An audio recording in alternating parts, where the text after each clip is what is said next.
mistake a lot of students make. They'll have charts and spreadsheets tracking their progress, looking for those hidden patterns in the mistakes they're making that will make everything click if only they could reveal themselves. But turns out it's not about that. Hey y'all, welcome back to my channel. I'm just recording an intro to this video because in my mind, the intro and the outro that I did in the video, I did not like. Also, I was like this in the camera instead of scooting my laptop back. I don't know, but he definitely gave some good advice. So if you're interested, keep watching. Don't forget to like and subscribe. You're gonna see me again at the end of this because you're gonna get another outro because I didn't like the outro either. So keep watching. Today we have Steve from LSAT Unplugged. We're going to go through, we're going to ask some questions about the LSAT. As you know, I've already taken the LSAT, but I'm pretty sure you guys have a lot of questions. So we have Steve here today to answer all of those questions. Steve, do you want to introduce yourself?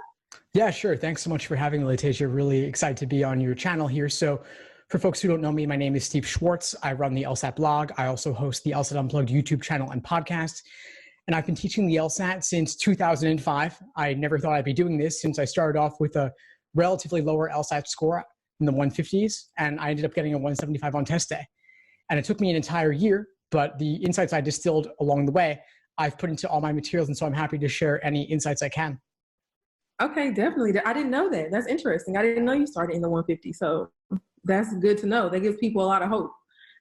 Yeah, I actually started at a 152 to be specific, and I was really discouraged because I thought I was good at tests, and I went to an Ivy League, thought I'd go to a top 14 law school, but that score really threw me for a loop, and I had to really go back to basics, and through a lot of struggles and a lot of mistakes along the way, I ended up finally figuring it out how to self-study for the LSAT, and a lot of it just came down to really detailed review, slowing down, and I'm happy to go into more detail on any of that, of course. Yeah, definitely. So I guess that's my first question. So you started at the 152. Did you do a cold diagnostic? How did you know your score was a 152? Yeah, so that was a cold diagnostic. It was 4 sections, not 5 initially. And so I figured, you know what, let me take it again. And same thing happened. My scores just kept piling up. They were all around a 150 to a 154. And so I said, you know what, let me learn the basics. Let me build that foundation. And so I did that. And my understanding seemed to improve, but the score still didn't go up. I took test after test after test. And back then, there were only around 40-something exams. Now there's nearly 100 because they release 3 per year. But what I found is that taking test after test just wasn't making anything click. And really, I was burning through valuable practice material. And I think it's a mistake a lot of students make. They'll have charts and spreadsheets tracking their progress, looking for those hidden patterns in the mistakes they're making that will make everything click if only they could reveal themselves. But turns out it's not about that. I actually call this the obsessive practice exam narrative. The idea that you'll take exam after exam and something will click for you. In reality, what you've got to do, and what I did, is slow down, take fewer exams, but review them in more depth. And I have a review process I've put together as well to really help you analyze where your mistakes are coming from so you can avoid making them again. And that's a lot of what I share through the YouTube channel, LSAT Unplugged, as well as the podcast and the website too. Okay, let's say someone is self-studying and they've been studying for maybe 6 months or so. When do you recommend taking a course or taking a tutor, or do you recommend that at all? I do recommend it depending on the situation. If you've been studying for 6 months already, you'd probably have a good idea of what your strengths and weaknesses are.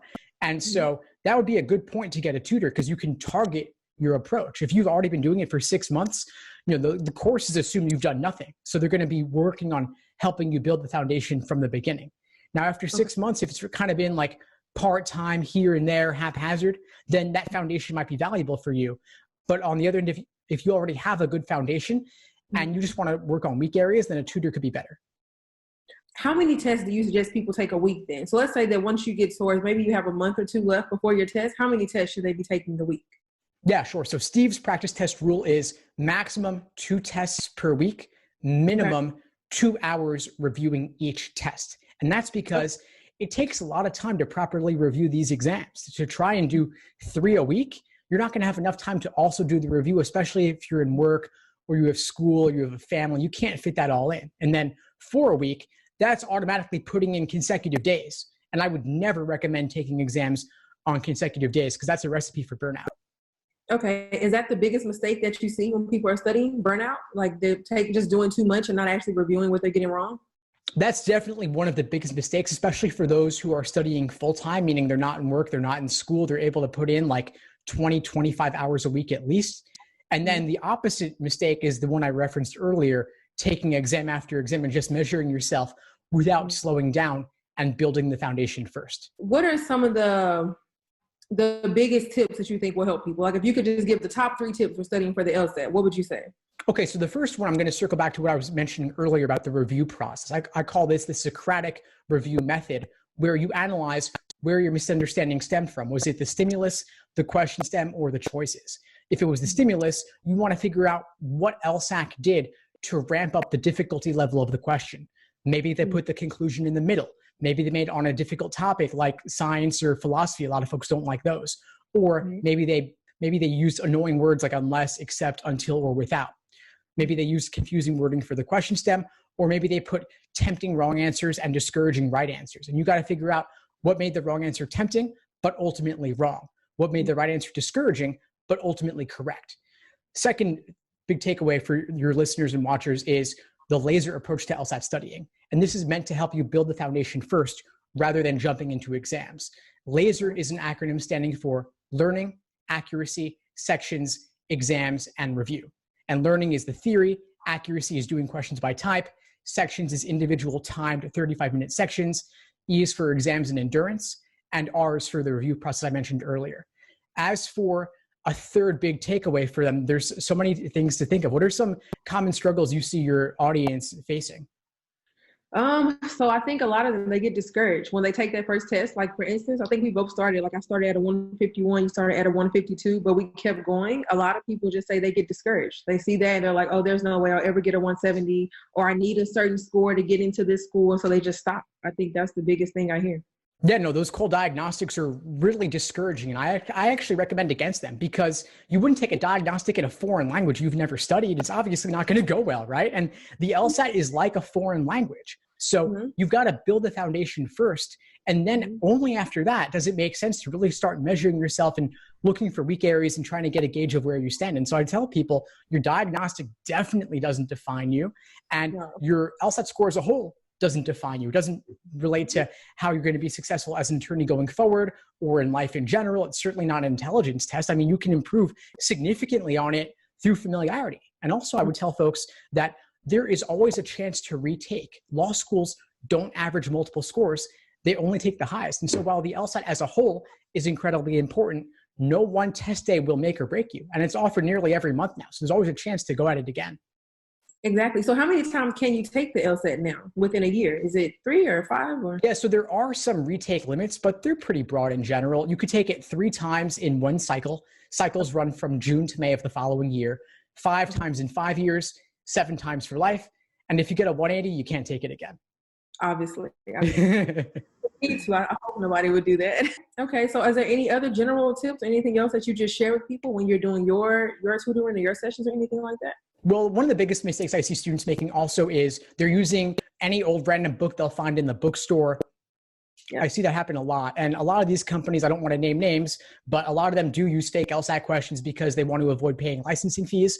But the problem is that these questions are oftentimes incredibly unrealistic, and even worse, a lot of them contain mistakes. And so the LSAT's confusing enough. You don't need to add in bad, flawed questions on top of that, so that the mistake is not even with you, but you think it is, right? Like that's even more discouraging. And so I would say, make sure you're using materials that use actual official LSAT questions. And if they're using them, they'll say it right on the cover. And best of all is to get the exams directly from LSAC themselves. They publish most of the exams in books of 10 on Amazon for about 20, 25 bucks each. And they're books of actual official LSAT exams. So I would definitely recommend starting there. Okay. Do you think there's a big difference between the written test and now we have the digital test? Do you think there's anything people should do different? Yeah, there are some changes. I mean, of course, the content of the exam has not changed. It's only the way they're delivering the information. And so all the old released exams are still perfectly valid, but you do want to change your prep a little bit. Ideally, you would get a tablet or borrow one from somebody so you could do at least a few exams in the tablet digital LSAT format. And the other thing I would recommend is if you're using books, treat them like screens, meaning don't write on them because you can't actually draw freehand on the digital LSAT. They do give you scratch paper. And so you want to use do your work there instead. Well, I don't have any more questions. I think this was really helpful. Well, thanks for having me. It was a pleasure to connect with you. So guys, I'll have all of Steve's info below in the description. If you want to reach out to him for anything, he literally offers like the Facebook groups, Instagram. He has everything, so he can definitely help you out. Okay guys, so I hope you definitely enjoyed that video and the information that he gave. Like I mentioned before, his information will be down in the description. I did use some of his resources when I was actually studying for the LSAT, and you know I'm all for sharing all of the free information that I can give. He does also offer tutoring and things like that you can pay for, but you can definitely look into that more if you're interested. But yep, that's pretty much it guys. Don't forget to like and subscribe. Bye.